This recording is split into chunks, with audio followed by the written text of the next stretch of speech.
हमारे पास समय करीब रात 10 के समथिंग टाइम था। उसके आसपास एक कॉल आई हमारे पास। ये कच्चा किला है एक कॉलोनी, वहाँ पर जनक राज रहते हैं। उन्होंने कॉल की कि मेरे घर पे 2 लड़के फायरिंग करके गए हैं।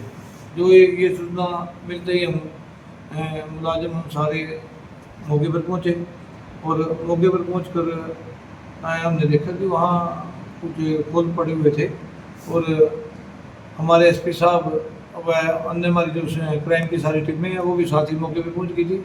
और इसमें इनका लड़का एक बाहर रहता है दिल्ली में, जो लड़के भेजने का काम करता है बाहर को, टिकटों का काम करता है। वो पहले चंडीगढ़ में काम करता था, अब वो दिल्ली में काम करता है। तो उसके कोई ऐसे को लेन देन को काफ़ी करता था। तो इस बात को लेके वेंकट गर्ग उसको कॉल करता था और उससे 30 लाख की फिरौती मांग रहा था। उसने पहले जब वो दिल्ली चला गया तो पहले 22 अगस्त को उसको कॉल की, उसने कॉल नहीं उठाई। फिर 24 अगस्त को उसने कॉल की उसको और उसके बाद एक वॉइस मैसेज उसको डाला, लेकिन इस नीरज ने उसका कोई रिस्पॉन्स नहीं दिया। तो उन्होंने फिर 27 अगस्त को एक टेक्स्ट मैसेज किया कि अब तो तेरा काम ही करेंगे, इस प्रकार की धमकी दे के। और कल 2 अननोन लड़के जो थे मोटरसाइकिल पे आए, जिन्होंने स्प्लेंडर बाइक थी और दोनों ने अपने उन्होंने इसके घर के आगे आकर इसके घर की तरफ काफ़ी फायर की है। हमारी जो सभी क्राइम की टीमें हैं वह जो भी इसमें काफ़ी टीमें बनी हैं वो सभी लगी हुई हैं। कोई देखा हो, किसी ने कोई ऐसा क्लू मिला हो? नहीं, अभी तो उनकी शिनाख्त बस उसके कपड़ों से व बाइक से हुई है। अभी प्रॉपर किसी का नाम सीसीटीवी फुटेज वो देखी? सीसीटीवी फुटेज में किसी उसमें भी चेहरा दिखाई नहीं दे रहा है, क्योंकि उसने हेलमेट डाले हुए। सर्च अभियान चलाया गया खेतों में, तो हाँ। क्या आशंका कुछ ऐसा? हाँ, हमें कोई एक आशंका, एक सूचना मिली थी कि शायद वो लड़के इधर खेतों की तरफ भाग गए हैं।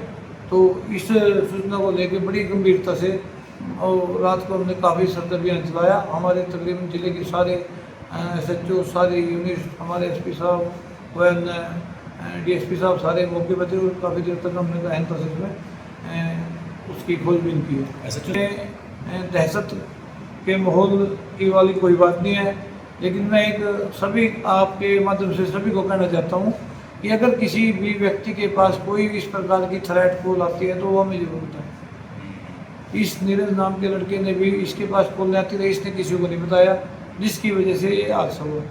अगर ये समय रहते इस बात की सूचना पुलिस प्रशासन को दे देता तो आज ये घटना नहीं होती। तो मैं सभी को ये कहना चाहता हूँ कि अगर किसी के पास भी कोई इस प्रकार की कॉल आती है तो वो इस बात को लेके ज़रूर हमारे पास आए और हमें इसकी सूचना दें।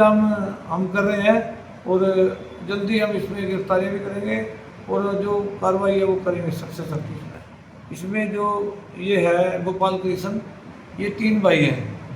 जो एक ये गोपाल कृष्ण कैंसर से पीड़ित हैं। एक इनका भाई जो छोटा है सुखविंदर, वो एक गार्ड का काम करता है। एक जनक राज है, वो भी छोटी मोटी नौकरी करता है।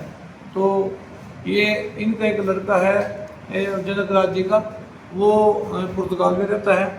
वह इसका जो लड़का है नीरज, ये जनक राज का, गोपाल कृष्ण का लड़का पुर्तगाल में रहता है और नीरज है ये जनक राज, ये दिल्ली में रहता है।